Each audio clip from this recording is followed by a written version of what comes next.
बिहार उस रास्ते पर बढ़ चुका है और वो चाहता है अपनी भूमिका लेना। अब आगे क्या?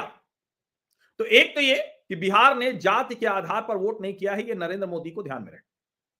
नीतीश कुमार को भी ध्यान में रहे कि 20 साल आपने जो किया उसके आधार पर ये मैंडेट मिला, लेकिन अब आपका समय नहीं है।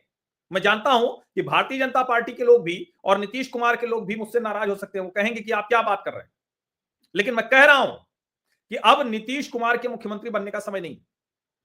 हालांकि नीतीश जी मुख्यमंत्री की शपथ लेंगे, नीतीश ही मुख्यमंत्री बनेंगे, ऐसा बहुत से लोग कह रहे हैं, लेकिन मैं चुनाव के पहले से कह रहा हूं कि नीतीश जी मुख्यमंत्री नहीं बनेंगे और नीतीश जी ही बताएंगे कि मुख्यमंत्री कौन होगा। यह जिम्मेदारी है नीतीश कुमार की।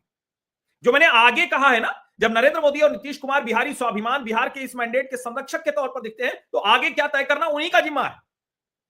जनता दल यूनाइटेड के लोग अगर इसको सुन रहे हो, 2020 के बाद भी नीतीश कुमार ये कर सकते थे उस मैंडेट के बाद, लेकिन नहीं किया उन्होंने। उसके बाद उनके जो राजनीतिक क्षरण हुआ वो हम सब ने देखा। अब फिर से उनकी राजनीतिक प्रतिष्ठा हो गई। जैसे कोई खिलाड़ी अपने करियर के पीक पर छोड़ता है तो उम्र जाने के बाद भी उसकी चर्चा उस तरह से होती है। नीतीश कुमार को भी यह सोचना चाहिए और भारतीय जनता पार्टी को भी यह सोचना चाहिए कि जिस उम्मीद के साथ, क्योंकि बिहार को अब उद्योग चाहिए, बिहार के लोगों को काम चाहिए, और फिर कहते इसका मतलब कतई नहीं कि बिहार के लोग बाहर जाना बंद कर दे। सब एक दूसरे की जगह जाना चाहिए भाई।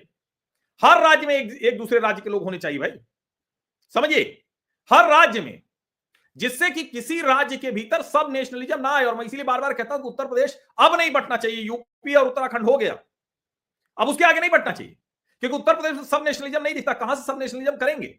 पश्चिमी उत्तर प्रदेश अलग है, पूर्वी उत्तर प्रदेश अलग है, बुंदेलखंड अलग है, अवध अलग है, ब्रज अलग है, सब अलग अलग है। इसलिए वहां सब नेशनलिज्म नहीं, जब उत्तर प्रदेश बात करता है तो उसी तरह से करता है।